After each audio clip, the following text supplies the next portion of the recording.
Welcome to the Hindu Daily. We've gathered quite a collection of sources for today's deep dive. We'll be covering quite a bit, local political flashpoints, global power plays, even the future of healthcare. As always, our goal is to really dig into this material, pull out the important insights, the things you need to know to stay informed. We're kicking things off immediately in the FAQ section. There's a significant political issue brewing in India's northeast, specifically Nagaland. It's about their long-standing job reservation policy. Things got heated recently, didn't they? The Five Tribes Committee, QRRP, gave the government a 30-day ultimatum back in April. That's right. And what's really at stake here is, well, a fundamental clash over fairness and representation. If you look at the history, Nagaland became a state in '63. Soon after, they reserved 80% of state jobs for indigenous scheduled tribes. Standard practice in many ways. Okay, 80% for STs? But the complexity comes later. Exactly. The real twist came in 1977. They introduced this concept of reservation within a reservation. It specifically targeted 11 tribes designated as backward tribes, or BTs. Right. And how does that internal split work today? Because that seems to be the sticking point. Well, currently, 37% of the non-technical, non-gazetted jobs are specifically set aside for these 11 BTs. But it's not just about the numbers, it's also about geography, you know? The allocation heavily favors BTs in the eastern districts, places like Tunansang, Mansang. 6 districts in total get 25%, while the remaining 4 BTs share 12%. Okay, so the QRP, this group representing 5 tribes, seen as more advanced historically, the Engamis, Eos, Lothas, Rengmas, Sumis, Kifar, they're saying this system is just old. That's their main argument, yes. They're saying the whole socioeconomic and educational picture has completely changed in nearly 50 years. They feel the policy, as it stands, doesn't reflect today's reality. So what's their demand? What do they want done? They've put forward 2 options, really. Either scrap the whole BT reservation policy altogether, or if not that, then allocate the remaining 20% of jobs, the ones not reserved for STs, specifically to their 5 non-BT tribes. They feel penalized based on, well, outdated data. But the government and the backward tribe organizations themselves are pushing back hard. Oh, absolutely. The BT groups argue that messing with the policy now would actually harm communities that are still genuinely marginalized. And importantly, the government seems to agree, or at least supports their view with data. Minister KG Kenye cited official numbers. What did the numbers show? According to him, the 5 non-BT tribes, the ones represented by CORIP, currently hold about 64% of government jobs. Compare that to just 34% for the BTs. So if that data holds up, it kind of weakens the CORIP's case for needing more quota, doesn't it? It certainly makes it more complicated. And this has led to a stalemate, it seems. The sources mentioned CORIP wasn't happy with the government's attempt to set up review commissions. Correct. They criticized the commissions for, well, lacking neutrality. They felt the government included too many organizations aligned with the BT perspective, and there was even a disagreement over the name. The name of the commission, what was that about? Yeah, it sounds minor, but it signals intent. QRP wanted it called the Job Reservation Commission, implying it could fundamentally reallocate quotas. The government went with Reservation Review Commission, which sounds more like tweaking the existing system. QRP saw that as a sign the government wasn't serious about the kind of radical change they were pushing for. That subtle difference speaks volumes, doesn't it? Okay, let's shift from that political standoff to a really tragic event concerning public safety, the Karur crowd crush. Happened just recently, September 27th, at a rally for TVK founder Vijay. Yes, truly devastating. 41 people died, mostly young adults, 18 to 30. It's prompted the chief minister, M.K. Stalin, to appoint a one-person commission to figure out what went wrong and hopefully frame better rules for the future. Looking at the details from Karur, what went so wrong? It wasn't just the crowd size, was it? It seems like a perfect storm of bad planning and poor execution. The police had actually rejected more central locations because they were too congested. They approved this spot, Vlusmikuram, thinking it would be safer. But the event, planned for noon, got delayed. Massively delayed. It didn't start until 6 p.m. 6 hours later, in the evening, when more people would be free after work. Exactly. That delay allowed the crowd density to just explode. Then, when the actors' convoy finally arrived around 6 p.m., things turned critical. To clear a path, the crowd was apparently forced backwards, creating immense pressure. And there were other factors, too. Yes, reports mention people were climbing poles, even electrical transformers, just trying to get space or see. And crucially, it seems the timing coincided with evening wage payments for local textile workers. So you had even more foot traffic converging on that spot at precisely the worst moment. It underscores the desperate need for proper crowd management. We do have national guidelines, don't we? From bodies like the BPRND and the NDMA. We do. Both organizations have put out quite detailed documents. They talk about mandatory risk assessment, planning site layouts meticulously, defining clear entry and exit routes, using monitoring tech like drones and cameras, things that often seem underutilized. Even the railways updated their manuals after a crush in New Delhi, right, for busy stations. That's correct. For about 60 high-footfall stations, they recognize the risk. But here's the really crucial point for you, the listener, to grasp. These national guidelines, while comprehensive, are mostly advisory. They're not legally binding statutes. Precisely. They represent best practices, recommendations. Unless a state government takes those guidelines and enacts specific legislation based on them, there's often little legal comeback on organizers. And we tend to see states react after a tragedy, not before. That's often the pattern, unfortunately. Look at Karnataka after a stadium stampede in Bengaluru. They tabled the Crowd Control Bill 2025. That bill specifically puts responsibility on organizers. It gives district magistrates real power to cancel events, impose hefty fines, even imprisonment. Similar reactive laws in other states, too. Yes, Uttarakhand took steps after a stampede in Haridwar. Maharashtra introduced a bill focused on managing the massive crowds at the Kumbh Mela. It's usually tragedy that spurs legislative action. Given that prevention isn't always proactive, what practical advice is there for personal safety? What should you do if you find yourself in a dangerous crowd situation? Well, the science is pretty clear. The danger zone starts around 5 people per square meter. Density is the killer. So first off, situational awareness. Avoid obvious bottlenecks, steep slopes, or places where crowd flows are pushing against each other. And if you are caught in a dense moving crowd? Don't try to push against the flow. Move with it, but diagonally, aiming for the edges where it's usually less dense. Keep moving. Absolutely do not stop to pick up anything you drop.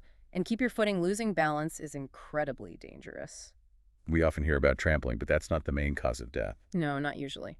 The primary killer is compressive asphyxia. Basically, the pressure from the crowd is so intense that your chest can't expand, you can't breathe. So how do you protect yourself against that? The key is to create a small pocket of space around your chest. Keep your arms bent, forearms across your chest, sort of like a boxer's guard.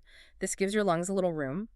Also, try to maintain a staggered stance, one foot slightly ahead of the other, for better balance. If you do fall, try immediately to curl into a ball on your side, protecting your head and chest, and try to get up as quickly as possible. Really vital advice. Mm-hmm. Okay, let's shift gears again this time to the legal and education sphere. There's a major Supreme Court ruling from September 1st about the teacher eligibility test, the TET. Yes, and it's causing significant disruption, you could say. The court mandated that all in-service teachers for classes 1 through 8 in non-minority schools must pass the TET within 2 years. Oh. Or face compulsory retirement. It's a stark choice. And the scale of this, it's huge, isn't it? Particularly in some states. Immense. Take Tamil Nadu, for example. They filed a review petition highlighting the numbers.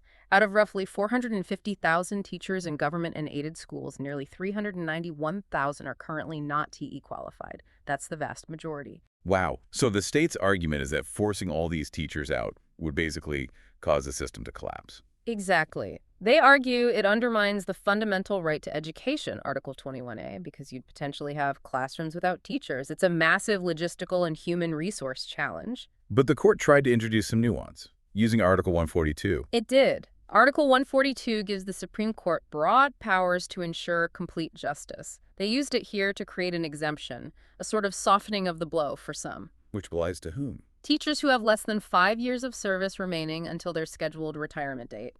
They are exempt from the compulsory retirement clause. They do still need to pass the TET if they want promotions, but they won't be forced out. Okay, so near retirees get a pass on the exit rule. But everyone else? Everyone else with more than 5 years left must qualify within the 2-year window. No ifs, ands, or buts. Pass the TET, or you have to quit or take retirement with whatever benefits you're due. And crucially, all future hiring for these posts now requires TET qualification from the outset. There was also a significant point made about minority institutions, wasn't there? Something referred to a larger bench. Yes, that's a really contentious issue. The two-judge bench decided not to rule definitively on whether minority schools should be fully covered by the Right to Education Act, including the To Eat mandate. They've referred that specific question to a larger constitutional bench. Why the referral? What was the concern?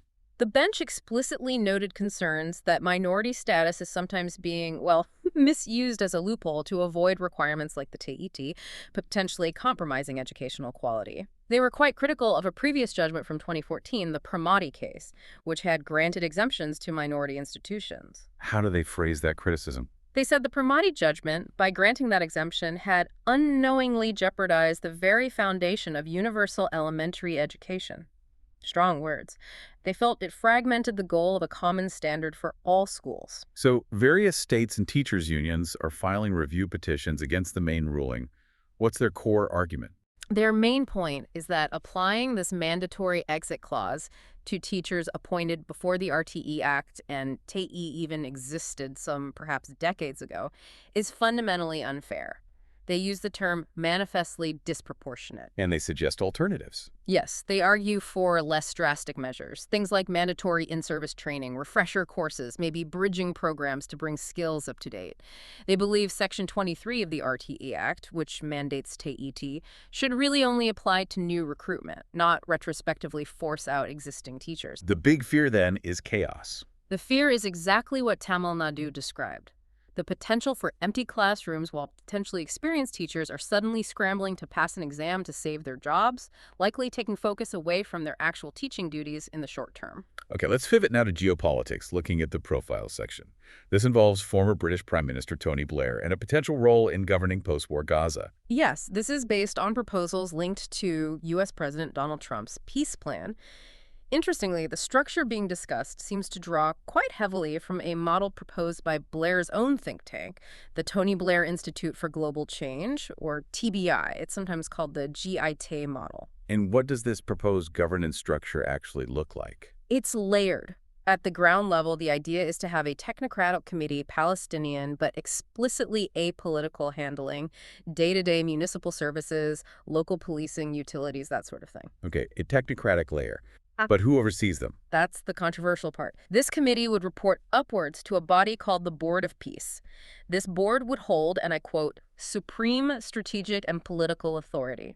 And it would be chaired by President Trump with Tony Blair as a key member. Right, and the immediate reaction. Immediate and sharp criticism, primarily because, well, Palestinians themselves apparently weren't consulted in designing the structure that would govern them. And second, the optics of placing wealthy, powerful Western figures, specifically Trump and Blair, at the very top of the pyramid overseeing Palestinian affairs. Blair himself is such a divisive figure. Why does his name alone generate so much reaction? Let's touch on his history. He's certainly polarizing. On the one hand, you have his domestic achievements. Longest-serving Labor Prime Minister from 1997 to 2007. And significantly, he was instrumental in brokering the 1998 Good Friday Agreement, which brought peace to Northern Ireland. That's a major legacy. He also pioneered the Blair Doctrine, didn't he? Humanitarian intervention. Yes, the idea that intervention in other countries' affairs could be justified on humanitarian grounds. Kosovo and Sierra Leone were key examples during his premiership. But then there's the other side. The reason he's considered, well, a pariah by many. Iraq. The 2003 invasion of Iraq. His unwavering support for George W. Bush and his role in leading the UK into that war is, for many, his defining negative legacy. The Chilcot inquiry later was absolutely scathing, wasn't it? Devastatingly so. It concluded that Blair had presented intelligence on Iraq's supposed weapons of mass destruction with unjustified certainty, effectively deceiving the British public and Parliament, and had dragged the UK into a war based on flawed intelligence and before peaceful options were exhausted. An illegal war, many argue. And the human cost was immense. Huge. 179 British military personnel died. Iraqi deaths numbered in the hundreds of thousands. And the invasion unleashed massive instability across the region, arguably contributing to the rise of ISIS later on. Critics like George Galloway and Mehdi Hassan minced no words, calling him things like a war criminal or an arsonist. After leaving office, he became the Middle East envoy for the quartet. How did that go? That role, from 2007 to 2015, was also controversial. His mandate was officially to help build Palestinian institutions and boost their economy. But he was widely seen, especially by Palestinians, as being far too close to Israel. He never really managed to win their trust. And during this time, his personal finances also came under scrutiny. Yes, considerably.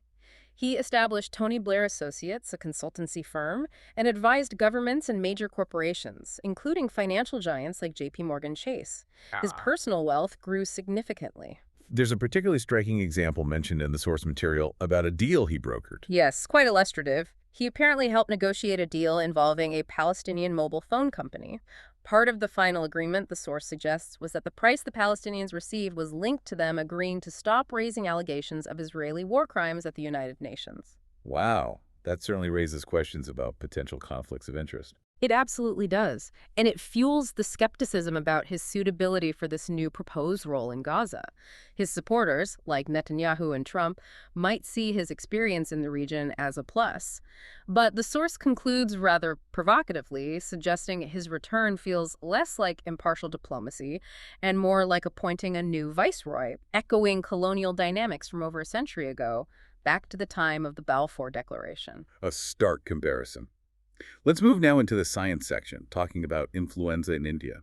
We often dismiss the flu, but it's actually a serious global health issue. It really is. While we might think of it as just a bad cold, influenza causes a huge burden of respiratory illness worldwide, leading to hospitalizations and, sadly, deaths. Often the focus is on strains like H1N1, swine flu, but recently there have been issues with severe influenza B and also H3N2. And India has a unique problem when it comes to flu season, doesn't it? Yes, we have a rather distinct epidemiological pattern compared to many temperate countries. We don't just have one flu season, we effectively have two main peaks during the year. Two peaks. Yeah. When are they? There's the typical winter peak, usually January through March, but we also have a significant second peak after the monsoon season, typically running from July through September. Okay, two distinct seasons. How does that interact with the flu vaccines we currently use? That's where the problem lies. Current flu vaccines have limitations. Firstly, the virus changes constantly, it drifts antigenically, so the vaccine has to be reformulated every single year based on predictions of which strains will circulate. And the protection isn't perfect anyway. Not at all. It offers moderate protection at best, and it varies by strain, usually strongest against H1N1, weaker against B, and often weakest against H3N2. But the crucial issue for India's dual peaks is vaccine longevity. How long does the protection last? It wanes quite rapidly, significantly within 3 to 6 months.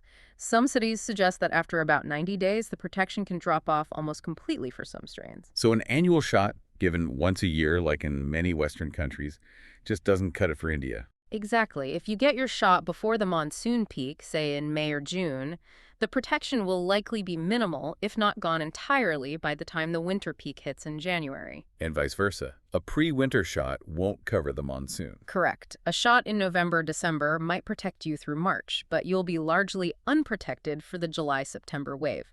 Whichever way you time the annual shot, you're essentially leaving yourself exposed for half of India's flu activity. So the logical conclusion drawn from the source material seems pretty clear. It points towards needing a biannual vaccination schedule for India, twice a year. How would that work? The proposal is straightforward. One dose around May or June, just before the post-monsoon surge, and a second dose around November or December ahead of the winter wave. This would align the vaccination timing with our actual epidemiological reality. That makes sense scientifically. But what are the hurdles to actually implementing this? Is uptake good currently? Uptake is actually extremely low. Less than 5% of Indians get the annual flu shot. There are a couple of reasons. One is the perception issue. Many people still view flu as just a minor illness, not worth vaccinating against. And the other reason? Lack of government policy support. The flu vaccine is not currently part of India's Universal Immunization Program, the UIP. This means people usually have to pay for it out of pocket, which limits access. So the potential benefit of a biannual strategy. If a biannual flu vaccination could be integrated into the UIP, it could leverage India's large domestic vaccine production capacity, make it much more affordable and accessible, and potentially significantly reduce flu cases and hospitalizations, especially among children who bear a disproportionately large burden of flu-related hospital stays. A potentially significant public health intervention. Ever? Okay, for our final article, let's delve into the magazine section. It discusses something termed the Swiggy-fication of mental health services. What does that mean? It's referring to this trend of mental health support becoming available on demand, 24/7, delivered seamlessly, much like ordering food via an app like Swiggy. The prime example given is Wysa, an AI therapist platform co-founded by Joe Agrawal back in 2016. An AI therapist, how does that work? Well, it's often a chatbot. You interact with it, tell it how you're feeling, and the AI offers options. The example given is if you report feeling stressed, the bot might suggest guided deep breathing exercises or other immediate coping mechanisms. So the upside is immediate access, breaking down old barriers. Exactly. The traditional barriers, the stigma around seeking help, the difficulty finding therapist numbers, the long waiting lists, platforms like Wysa potentially bypass all of that. You can get some kind of support instantly, anonymously, on your phone. But there's a paradox here, isn't there? Easier access, yet mental health issues seem to be rising globally. That's the core tension. Despite this proliferation of accessible tools, global rates of stress, anxiety, and depression are climbing. The WHO estimates over 1 billion people worldwide now live with a mental health disorder, and numbers certainly spiked during the COVID-19 pandemic. So if instant access isn't solving the problem, what are the underlying causes these apps might be missing? The source suggests deeper systemic issues. We're constantly bombarded with threat-based information, wars, climate change, economic instability, which keeps our bodies perpetually stuck in fight-or-flight mode. Alongside this, you have widespread financial insecurity and a growing sense of disconnection from ourselves, from our communities, from nature. Quick-fix apps can offer coping skills, but they can't really address these huge structural problems. And this on-demand model also creates a certain mindset towards therapy itself. It seems to. Therapy, proper human therapy, is expensive. The article mentions rates like $1,500 or more per session. This creates pressure on users to find the perfect fit therapist immediately, almost like finding the right product online. Data from another platform, Omaha, showed over half the users who tried free tools booked a paid session within just 24 hours. There's an anecdote about parents treating therapy like a project. Yes, therapist Shelja Sen shared that observation. Parents sometimes approach it like a summer project for their kids, 3 sessions a week during the holidays, driven by this intense pressure to raise perfectly balanced children. Therapy gets packaged and sold, but Sen emphasizes that real, deep therapeutic work simply takes time. It's not an instant fix. And this rapid access, especially via social media where mental health terms are everywhere, can lead to other issues, like self-diagnosis. Right. The source talks about the risk of self-pathologizing, where people quickly label normal emotional responses using clinical terms they find online. It also mentions the tyranny of the 3 Ts: trauma, triggering, toxic. What's the danger there? The danger is that this discourse often centers entirely on the individual, advocating for quickly cutting off anyone deemed toxic. While setting boundaries is important, an over-reliance on this can lead to increased isolation and loneliness, ironically undermining the need to build supportive relationships and communities, which are vital for mental well-being. COVID definitely reinforced the idea of the home as the only safe psychological space, making people more reluctant to engage outwards. Let's talk about the AI itself. How sophisticated is it? Is it just algorithms? It's a mix. Some use rule-based algorithms. If the user says X, respond with Y. Others use more advanced large language models, LLMs, similar to ChatGPT. But even these require significant human oversight and refinement. Wysa, for example, reportedly needed 800 micro-iterations based on therapist feedback to improve its responses. Can you give an example of such a tweak? Yes, the therapist noticed that users talking about infidelity weren't primarily looking for cognitive reframing techniques, which the AI initially offered. What they actually sought was a sense of control in a chaotic situation. So the AI prompts had to be redesigned to address that need for control first. They're also developing ways for the AI to detect risk implicitly. That's a key area of development, trying to train the AI to pick up on subtle cues. For instance, if a user mentions losing their job and then asks something like, "Where's the nearest bridge?" the system should ideally recognize the potential suicidal ideation even without the user explicitly stating it. What about wearable devices that track stress, sleep, like Leaf or Whoop? Do they fit into this Swiggy-fication? They do, in a way. They offer instant data, metrics on your stress levels, sleep quality, heart rate variability, but they also come with potential downsides. Let's touch it. They can actually increase anxiety for some users. You might see your heart rate is elevated on the device even if you don't consciously feel stressed, which then makes you worry about being stressed. It creates a feedback loop. So what's the takeaway? Are these tools useful or not? The perspective seems to be nuanced. One user interviewed found the AI helpful as a sounding board, a place to vent or organize thoughts, but used it alongside a human therapist. They recognize the LLM isn't really thinking, it's just processing language patterns. The ultimate message seems to be that building genuine health, whether mental or physical, still requires the things the on-demand model tries to bypass: time, effort, and sacrifice. It's not just another impulse purchase or a quick fix. Thank you for listening. If you want to provide suggestions, please contact on the Twitter handle given in the episode description. As always, we are eager to hear what our listeners want to be informed about. We wish you a great day.